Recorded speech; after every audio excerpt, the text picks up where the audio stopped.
sebab-sebab orang yang dapat dengan takwa itu banyak. Yang pertama, itu adalah menganggap diri kita itu sebagai hamba yang hina. Tentu saja orang hina, hamba yang hina tidak boleh membangkang, tidak boleh melawan kepada yang berkuasa. Karena semua persoalan yang ada di dalam semesta ini itu berada di dalam kekuasaannya. Yang kedua, yaitu dengan mengingat semua kebaikan dan nikmat yang diberikan Allah kepada kita.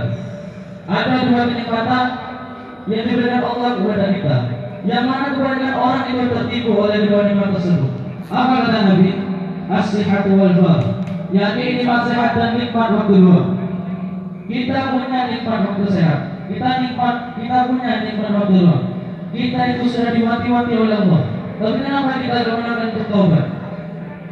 Seandainya nikmat waktu sehat dan nikmat waktu luang itu terkumpul dalam diri seorang, maka orang tersebut akan diserang oleh yang namanya rasa malas, sehingga orang tersebut akan merasa enggan, merasa malas untuk beribadah kepada Allah.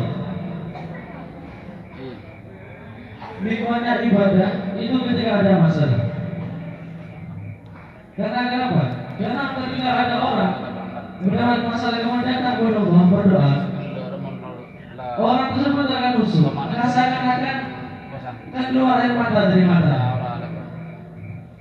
Jadi jika ada seorang yang mengatakan nikmat terbesar itu adalah bekerja, jawabannya salah.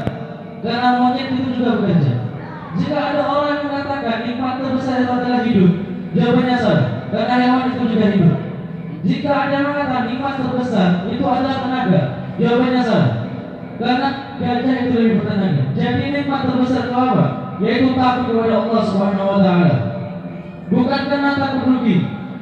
Setinggi apapun pangkat seseorang, sebesar apapun kuasa seseorang, tapi ketika ada sudah berkumandang, tutup semua toko kalian, apa yang kalian itu hentikan.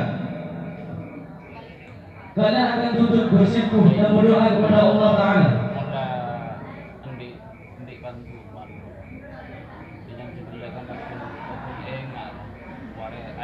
Dan akan bersikup kepada Allah. Meskipun di dunia ini itu tidak ada denda atau penjara bagi orang yang tidak sholat Jumat.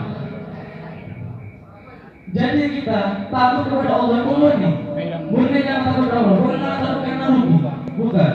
Jadi memang kita takut kepada Allah. Ada sesuatu yang tidak bisa kita bayar dengan uang, tidak bisa. Yaitu orang yang merasakan ini, yaitu orang yang meninggal orang tuanya. Orang yang tidak meninggal orang tuanya tidak bisa merasakan.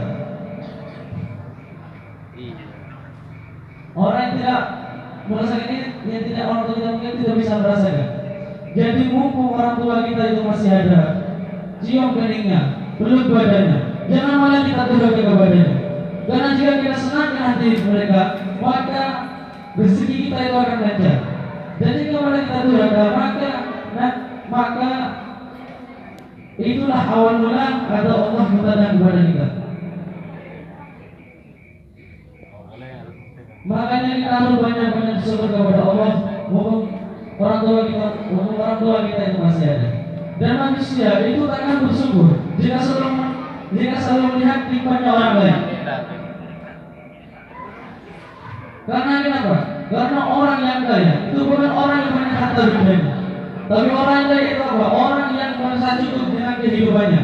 Contoh, di dalam dunia ini itu ada orang yang menempati, ada orang yang terkaya, ada orang yang nomor 1, nomor 2, dan nomor 3. Setiap dari mereka itu tidak akan pernah merasa tenang dari hidupnya. Ketika tidak makan, jadi pikiran hanya uang, mandi, uang. Ketika tidak minum, biar ada uang yang dipikirkan. Begitu juga dengan nomor 2 dan nomor 3. Bagaimana mereka itu semua bersaing, tak akan hidup dengan tenang. Berbeda dengan orang yang tersibuk dengan kehidupan. Ketika tidak mandi, pikirannya biasa saja. Bukannya mereka itu tidak berusaha, tapi mereka itu berusaha. Tapi yang ditakdirkan begitu dengan Allah, maka itu mereka menerima. Itulah dikatakan orang yang kaya dalam dunia ini.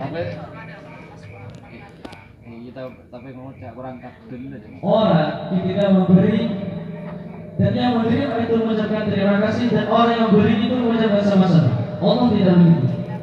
ketika Allah memberi kepada seorang hambanya, kita menerima ucapan kita menerima itu ucapan terima kasih. Apa kata Allah? Tambah lagi wahai hambaku. Begitu terus meminta terima kasih. Mau apa lagi yang hambaku? Kemudian turunlah ayat ke-7 surah 16. Bismillahirrahmanirrahim. Wa idza adana rabbukum la in syakartum la azidannakum wa in kafartum